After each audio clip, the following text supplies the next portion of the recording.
സർവശക്തനായ ദൈവത്തിൻ്റെ അതിപരിശുദ്ധ നാമം അതിയായി മഹത്വപ്പെടുമാറാകട്ടെ. നിങ്ങൾ ശ്രവിക്കുന്നത് ജീസസ് വോയിസ് മെസ്സേജ്. എല്ലാ ശ്രോതാക്കൾക്കും കർത്താവായ യേശു ക്രിസ്തുവിൻ നാമത്തിൽ സ്വാഗതവും സ്നേഹവന്ദനവും അറിയിക്കുന്നു. അല്പസമയ ധ്യാനത്തിന് ഒരു ചെറിയ വേദഭാഗം വായിക്കുന്നു. വിശുദ്ധ ലൂക്കോസ് എഴുതിയ സുവിശേഷം അധ്യായം 24, 50 മുതൽ 53 വരെ. അനന്തരം യേശു അവരെ ബേഥാന്യയോളം കൂട്ടിക്കൊണ്ടുപോയി കൈ ഉയർത്തി അവരെ അനുഗ്രഹിച്ചു. അവരെ അനുഗ്രഹിക്കയിൽ യേശു അവരെ വിട്ടുപിരിഞ്ഞു, അഥവാ സ്വർഗാരോഹണം ചെയ്തു. അവർ യേശുവിനെ നമസ്കരിച്ച് മഹാസന്തോഷത്തോടെ യെരുശലേമിലേക്ക് മടങ്ങി ചെന്ന് എല്ലായ്പ്പോഴും ദൈവാലയത്തിലിരുന്ന് ദൈവത്തെ വാഴ്ത്തിപ്പോന്നു. കർത്താവിൽ പ്രിയരെ, കഴിഞ്ഞ ചില ദിനങ്ങളായി നാം യേശു കർത്താവിൻ്റെ കഷ്ടപ്പാടുകൾ, ക്രൂശിലെ 7 മൊഴികൾ, യേശുവിൻ്റെ മരണം, പുനരുത്ഥാനം ഒക്കെയാണ് ധ്യാനിക്കുവാനിടയായത്. യേശുവിൻ്റെ പുനരുത്ഥാന ശേഷം യേശു കർത്താവ് പിന്നെയും 40 ദിനങ്ങൾ ഈ ഭൂമിയിലുണ്ടായിരുന്നു. പലർക്കും പ്രത്യക്ഷനായി യേശു കർത്താവ് ഈ ഭൂമിയിൽ തൻ്റെ ദൗത്യ നിർവഹണം പൂർത്തീകരിക്കുവാനിടയായി. പുനരുത്ഥാനത്തിന് 40 ദിവസങ്ങൾക്ക് ശേഷം സംഭവിച്ച സ്വർഗാരോഹണത്തെക്കുറിച്ചാണ് ഇന്ന് നാം ധ്യാനിക്കുന്നത്. യേശുവിൻ്റെ ഇഹലോകത്തിലേക്കുള്ള വരവും ദൗത്യവും, അതുപോലെ ആ ദൗത്യത്തിൻ്റെ പൂർത്തീകരണവും, ഇന്ന് നാം ധ്യാനിക്കുന്ന സ്വർഗാരോഹണവുമെല്ലാം ചരിത്ര സത്യങ്ങളാണ്. ഇതിനെ ആർക്കും നിഷേധിക്കാനാകില്ല. യേശു ചരിത്ര പുരുഷനാണ്. അതെ, മുഴുപ്രപഞ്ചത്തെ സൃഷ്ടിച്ച സർവശക്തനായ ദൈവം ഈ ഭൂമിയിലേക്ക് അവിടുത്തെ ഏകജാതനായ പുത്രനെ അയച്ചു എന്നുള്ളത് എല്ലാവരും അംഗീകരിക്കുവാൻ കഴിയുന്ന ചരിത്ര സത്യമാണ്. യേശുവിൻ്റെ മരണ പുനരുത്ഥാന ശേഷം ഒരു ദിവസം യേശു തൻ്റെ ശിഷ്യരെയും കൂട്ടിക്കൊണ്ടുപോയി ബേഥാന്യയിൽ ചെന്നു. അവിടെ വെച്ച് കൈ ഉയർത്തി അവരെ അനുഗ്രഹിക്കുകയാണ്. അവരെ അനുഗ്രഹിച്ചു കൊണ്ടിരിക്കുന്ന സമയത്ത് തന്നെ യേശു സ്വർഗത്തിലേക്ക് ആരോഹണം ചെയ്യുകയാണ്.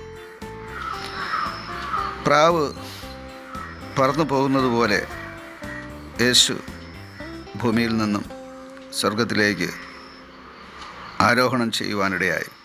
ശേഷം യേശുവിൻ്റെ സ്വർഗാരോഹണം കണ്ടുനിന്ന ശിഷ്യന്മാർ യേശുവിനെ നമസ്കരിച്ചു, അഥവാ ആരാധിച്ചു. മഹാസന്തോഷത്തോടെ യെരുശലേമിലേക്ക് മടങ്ങിച്ചെന്നു. എല്ലായ്പ്പോഴും കർത്താവിനെ ദൈവാലയത്തിലിരുന്ന് ആരാധിച്ചു പോന്നുവെന്നാണ് നാം വായിച്ചു കേൾക്കുവാനിടയായത്. യേശു ഇന്ന് പിതാവായ ദൈവത്തിൻ്റെ വലത്തുഭാഗത്തിരിക്കുകയാണ്. സ്വർഗാരോഹണം ചെയ്ത യേശു ദൈവത്തിൻ്റെ വലത്തുഭാഗത്ത് ഉപവിഷ്ടനായിരിക്കുന്നുവെന്നാണ് തിരുവചനം വെളിപ്പെടുത്തുന്നത്. അവിടെ ആയിരുന്നുകൊണ്ട് ദൈവം എല്ലാ മനുഷ്യരുടെയും രക്ഷയ്ക്കായി കാംക്ഷിക്കുകയും കാത്തിരിക്കുകയും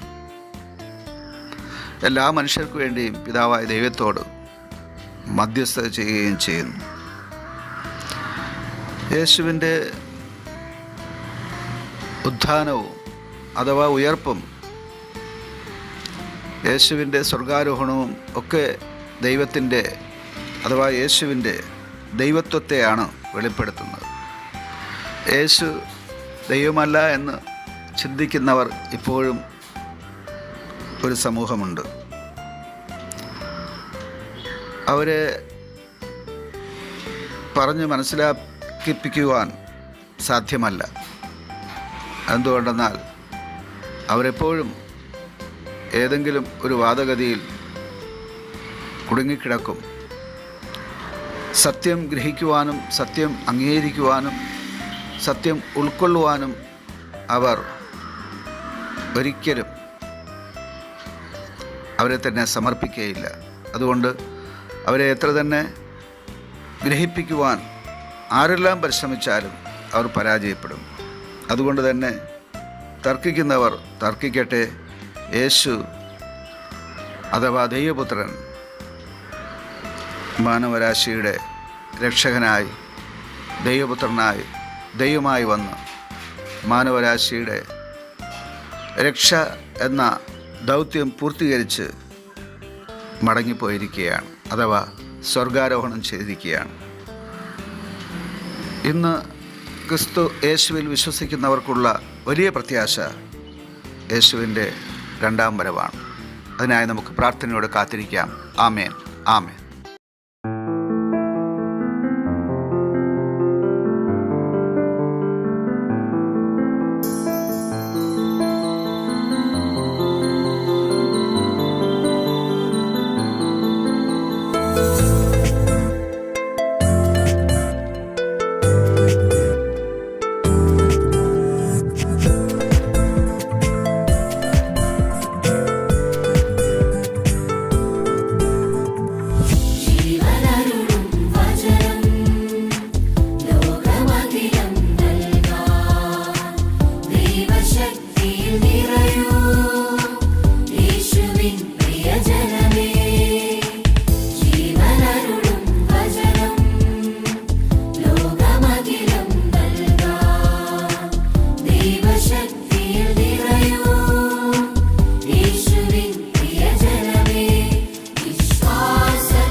വിളവേ